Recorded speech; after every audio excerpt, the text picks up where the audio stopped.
Mais j'estime que on a le droit de représenter toutes les Antilles, de montrer aux gens, ok, on est là, mais on est partout, ok? Floriane, est-ce que tu savais qu'on pouvait faire de la montgolfière à Pamukkale? Bienvenue en Turquie, bienvenue dans ces clichés, mi-vlog, mi-documentaire. L'objectif, aller voir le monde et le montrer tel qu'il est, avec le moins de biais possible. Ces clichés, en Turquie, on boit du café, alors pourquoi ne pas commencer par ça? Mais la vérité, c'est qu'en arrivant à 23 h, voilà comment on a commencé. Donc, on a pris un menu mexicain pour moi et un menu royal pour toi. Tu peux regarder combien ça coûtait, à peu près, s'il te plaît? C'est ce que je comptais faire. Et les boissons, elles sont énormes. Ça, et les frites aussi, elles sont grandes. Je trouve. Imagine. Mais ça, c'est le menu normal, ça. Oui, qui doit avoir les grosses boissons, comme chez nous en Martinique. Je vous présente Aurélie, qui cherche donc combien ça nous a coûté pour ce festin. Exactement. Alors, ça donne 4,89 €. Ah ouais, 4,89 € pour ça. Yes. Et le tien a coûté combien? 48. 48? Tout pile? Ouais. 4,65 €. Eh ben c'est pas mal ça. Nous avons donc pris un taxi direction l'hôtel Dodo et on commence les visites demain.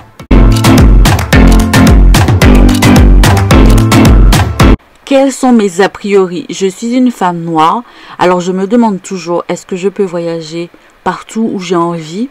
Est-ce que les gens vont m'accepter? Est-ce que tout va bien se passer? Est-ce que je vais apprécier?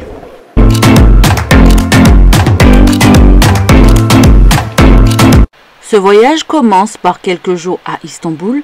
Qui dit Istanbul dit visite des mosquées. Pour moi, c'était un incontournable et il était impossible d'y couper.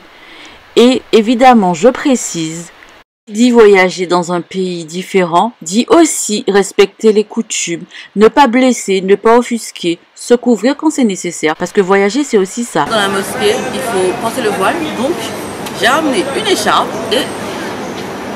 et suspense, c'est mon voile, on peut y aller. Quel est le meilleur moyen pour découvrir un pays, une ville, si ce n'est en commençant par la cuisine de rue, la street food?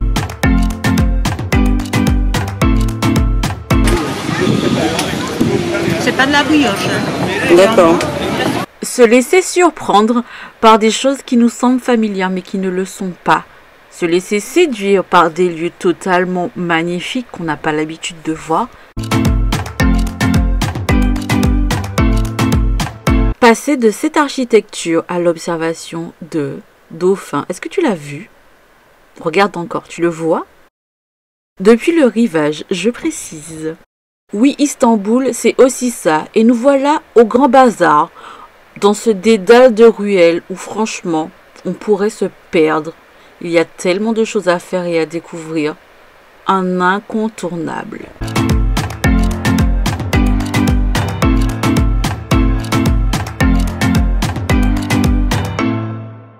Et la mer n'est jamais loin quand on est à Istanbul. C'est ce qui est magnifique. Pour la fille des îles que je suis, c'est vraiment l'extase.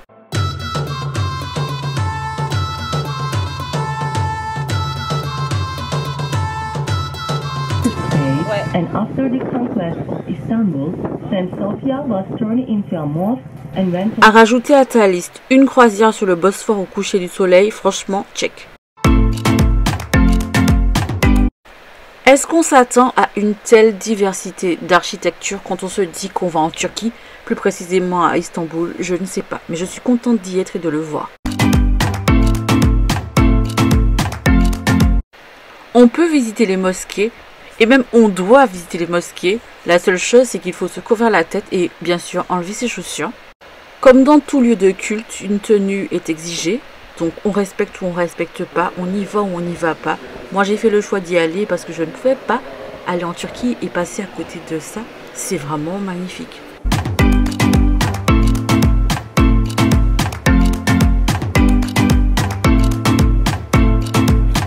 Ce qui l'est moins, en revanche, c'est l'arrêt des taxis. Franchement, heureusement qu'Aurélie est là parce qu'elle est vraiment meilleure que moi. Notons le manque de respect total de ce chauffard. Enfin bref, nous allons changer totalement d'ambiance.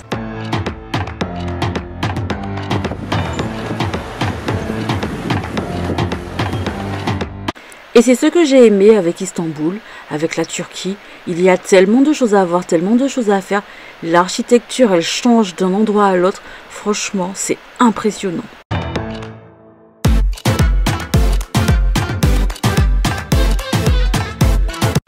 Concernant les modes de transport, c'est aussi la même chose. Le tram, le taxi, le bateau. Bon, la voiture, ça doit être quelque chose de plus compliqué. Mais il y a moyen de trouver des solutions. Notons que les magasins ferment tard comparé à Paris. À 22 h, ils étaient encore ouverts. Je ne sais pas à quelle heure ils fermaient. On peut dire que les Stambouliotes, ils vivent la nuit. Bienvenue à la tour Galata. Il faut savoir qu'au XVIIe siècle, un homme volant s'était lancé du haut de la tour. Il s'appelait Erzafet Ahmed Celebi. Il est donc parti de la tour Galata et a atterri sur l'autre rive du Bosphore. Cette tour a eu de nombreuses fonctions. Elle a été une prison, un centre d'observation astrologique et elle se visite en journée. D'ailleurs, il faut y aller tôt en période touristique parce que la file, elle peut être très très longue. Non loin de la tour, on découvre un lieu, Salt Bay. Je ne sais pas si ça te parle, mais regarde. Je m'apprête à déguster un burger du célèbre cuisinier qui lance du sel. Et oui, il a une chaîne de fast-food. En tout cas, en Turquie, on peut le déguster, notamment à Istanbul, près de la tour Galata.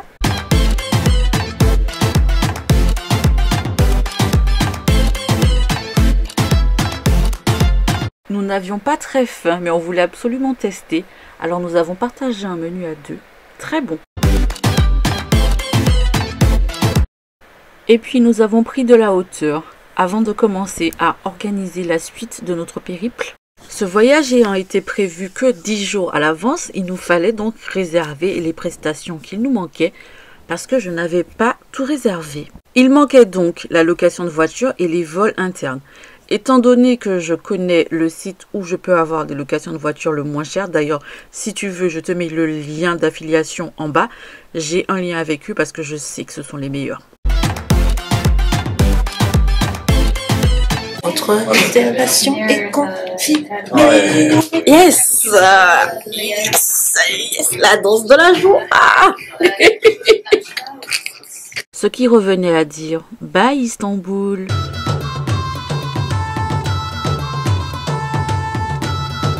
Après Istanbul, on s'en va.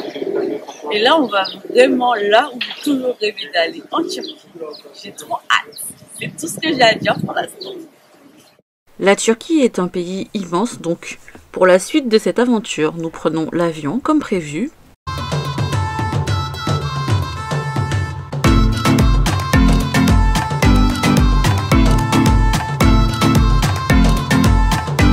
Les paysages en voiture sont magnifiques, on se croirait souvent dans l'ouest américain. Et puis nous voilà enfin arrivés à Pamukkale. Nous avons donc rencontré un guide en pleine rue, validé, c'est parti.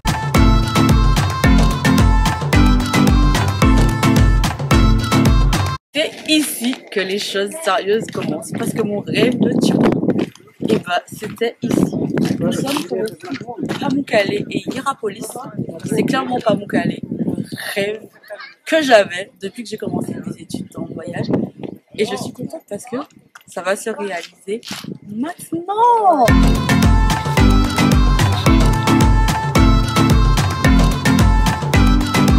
Pamukkale, c'est ça. Ici, ce sont des piscines, voilà, mais c'est sec. Et je crois que Voyager Turbulence n'aurait pas existé s'il n'y avait pas eu des petites galères, parce que on était censé se baigner dans cette là, que l'on voit, mais il n'y a pas d'eau. Ça n'en reste pas moins très beau. Et je suis quand même contente d'être là. Vraiment. On peut dire qu'il ne faut jamais rester sur un premier échec parce qu'au début c'était sec et en marchant plus loin, voilà ce paysage magnifique. Quand je vous dis qu'il n'y a pas de limite, c'est-à-dire que le monde, c'est un jeu de cartes qui est aussi à nous. Il y a ces choses-là qu'on doit voir. Et j'estime que c'est pas parce qu'on est noir qu'on devrait se limiter et on est prêt à aller voir le monde. C'est vrai que c'est compliqué de se dire qu'on va donner de l'argent à un pays quand on ne sait pas comment on fera le pays. Mais on doit aussi se lever et y aller. Parce que plus il y aura des noirs partout et plus on sauvera. Nous sommes des personnes normales et on va représenter en tout cas les Antilles pour que le monde entier sache où se trouve la Martinique, la Guadeloupe et toutes nos petites villes. Parce que, ok, je représente la Martinique, mais j'estime que on a le droit de représenter toutes les Antilles et de montrer aux gens, ok, on est là, mais on est partout, ok?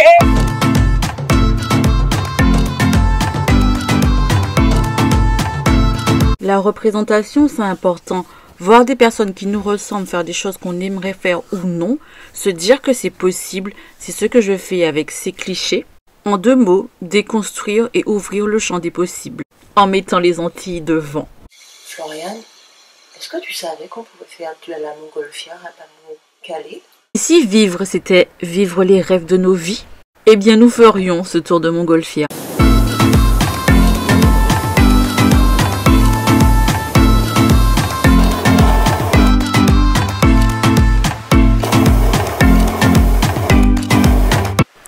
Nous n'avions jamais fait de tour en montgolfière, mais en même temps, nous avons provoqué le destin pour que cela puisse se concrétiser, parce que mine de rien, c'est aussi ça la vie. Et si tu te poses la question, non, on n'a pas le vertige depuis là-haut, on sent même pas la montée, donc c'est vraiment une expérience que je conseille, même aux personnes qui ont peur du vide. Moi, je suis pas très à l'aise en hauteur, et sincèrement, j'ai adoré. Et oui, je l'ai fait, nous l'avons fait. 1, 2, 3.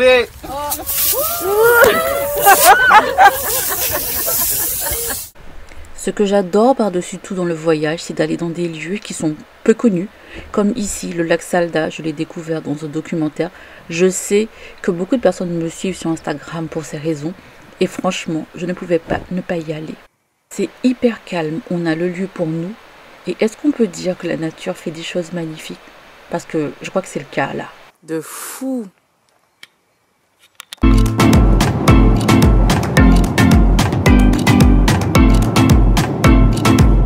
Et qui a dit que voyager sans exploser son budget signifiait voyager dans des vieux hôtels? Eh ben c'est pas moi.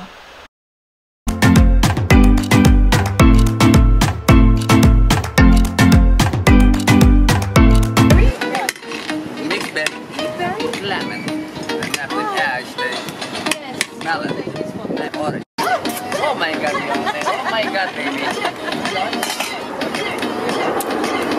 Thank you. Madame.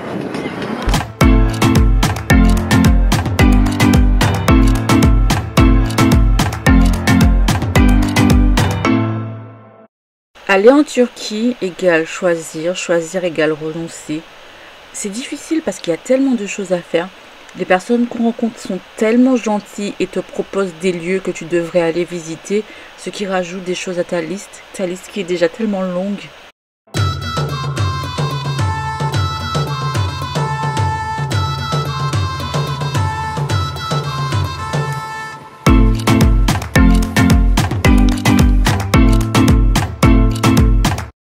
Voyager pour moi, c'est tordre le cou aux idées reçues, aller découvrir des lieux qu'on nous a racontés, se rendre compte que notre réalité n'est pas forcément celle de l'autre. Voyager, c'est une rencontre, c'est un départ, c'est une arrivée, ce sont des sourires, des repas partagés, une complicité. C'est un peu tout ça. Le voyage, c'est beau, c'est riche, c'est un enseignement. Et on pourrait même dire que c'est l'enseignement de la vie.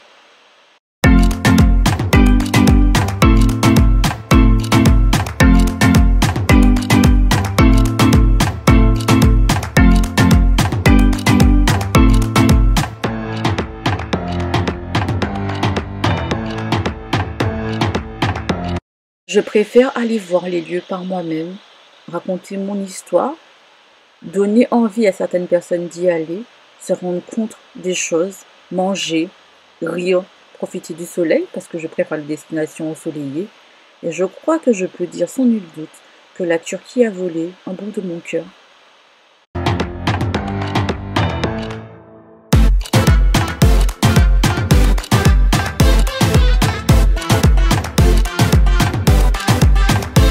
Et toute ma vie, je militerai pour que toi aussi tu puisses vivre tes rêves, oser vivre les rêves de ta vie, voyager, voir le monde, découvrir ces paysages magnifiques, parce que serait la vie sans cette expérience? Beaucoup de choses peut-être, mais peut-être pas assez.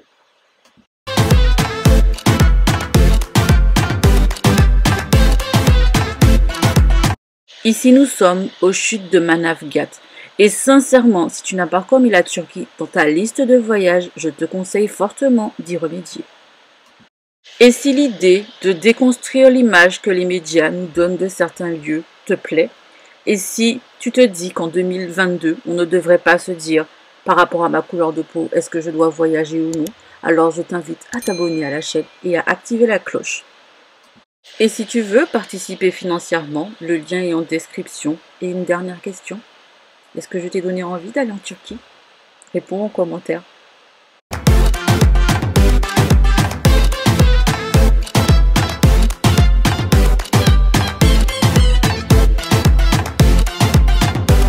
Désolée, mais c'est pas l'État qui m'a empêché de vivre. Je vis, pardon, parce que la vie est trop courte. Je suis désolée, je sors. Je vais sortir avec prudence et précaution.